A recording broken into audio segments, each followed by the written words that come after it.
नमस्कार, आप देख रहे हैं न्यूज़ 24। मैं हूं विपनेश माथुर। इंडिया गठबंधन में सीटों का बंटवारा कब होगा?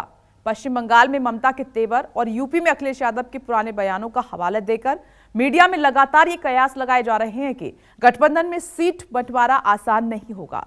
और सबसे ज्यादा अटकलबाजी बिहार को लेकर लग रही थी कि कांग्रेस की तकलीफी से नाराज, लेट लतीफी से नाराज नीतीश कुमार लोकसभा चुनाव से पहले फिर कोई खेला कर सकते हैं। लेकिन खुद नीतीश कुमार ने इस पर अपनी चुप्पी तोड़ दी है। आखिरकार नीतीश कुमार ने दो टूक कह दिया है कि चिंता मत कीजिए, सब समय पर हो जाएगा। सब समय पर हो जाएगा, चिंता मत कीजिए।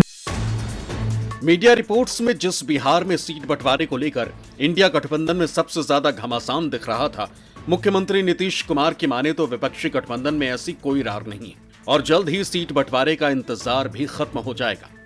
बिहार की तरह देश के सबसे बड़े सूबे यूपी में कुछ ऐसी ही अटकलें लग रही हैं, मानो 80 सीटों का बंटवारा ही यक्ष प्रश्न हो। लेकिन शुक्रवार को होने वाली कांग्रेस और समाजवादी पार्टी की गठबंधन कमेटी की बैठक के पहले अखिलेश यादव ने भी कुछ ऐसे ही संकेत दिए। मुझे उम्मीद है कि जो गठबंधन की बातचीत हो रही है वो अच्छे माहौल में बातचीत हो रही है और उसका बहुत जल्दी आपको पता लग जाएगा। यूपी के बाद सबसे ज्यादा लोकसभा सीटों वाले राज्य महाराष्ट्र में इंडिया गठबंधन का पेंच सुलझता दिख रहा है।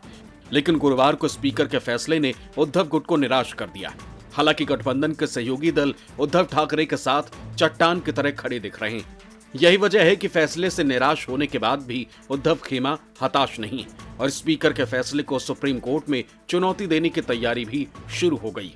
देखिए, हम सुप्रीम कोर्ट जरूर जाएंगे, हम न्यायालय में हमारी लड़ाई जारी रहेगी। ये जो कोई विधानसभा के स्पीकर है जिसको ट्राइब्यूनल का अधिकार दिया था सुप्रीम कोर्ट ने, उनको एक बहुत बड़ा नया इतिहास लिखने का मौका मिला था।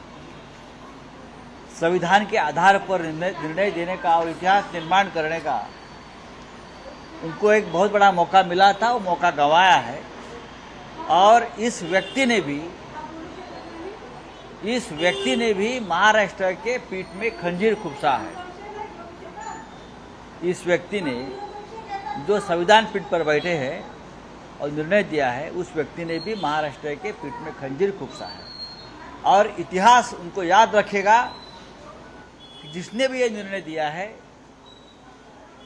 और जो आज इस निर्णय के बाद तालियां पीट रही है या पटाखे बजा रहे हैं, वो सब महाराष्ट्र के गद्दार और बेईमान है और उनकी स्थिति मुसोलिनी जैसी होगी।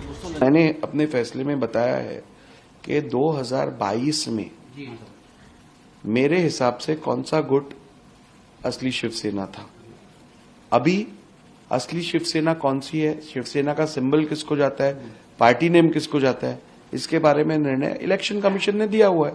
पाप का घड़ा फूटेगा, हमेशा सदैव ये सत्ता में नहीं रहने वाले हैं। अटल बिहारी वाजपेयी जी ने एक बहुत महत्वपूर्ण बात कही थी, सत्ता आती है जाती है, पर देश सबसे ऊपर होना चाहिए, देश का संविधान सबसे ऊपर होना चाहिए।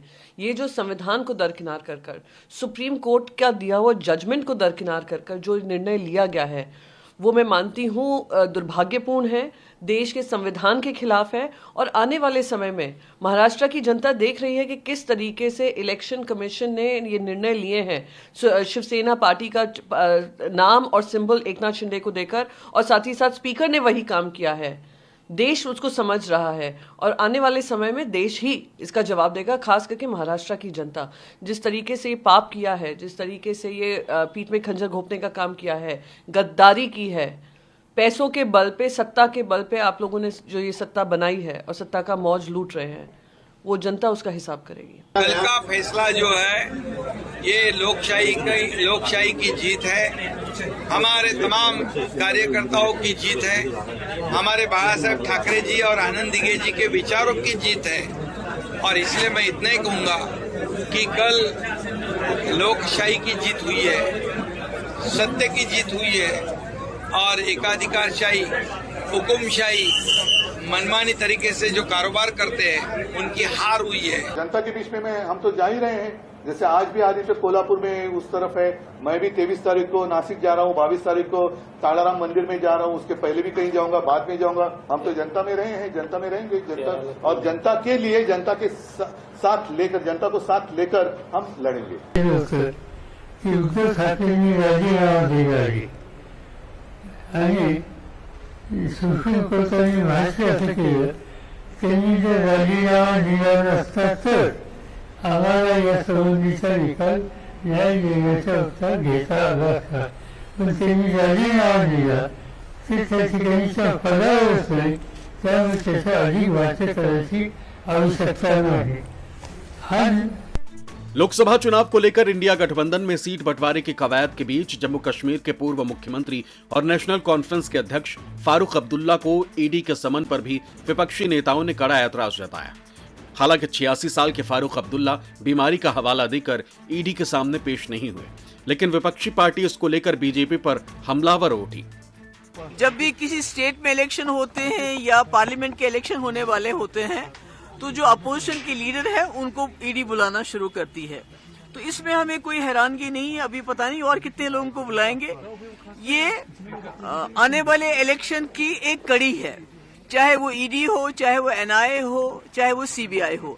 जो अपोजिशन के लीडर है उनको हरास करने का, उनको तंग करने का, उनको एक हिसाब से ब्लैकमेल करने का एक जरिया है। फारूक अब्दुल्ला साहब का बड़ा कद, केंद्र में मंत्री भी रह चुके हैं, आज वो इंडिया घटक के मिलजुल कर लड़े, इसके सबसे मुखर आवाज है।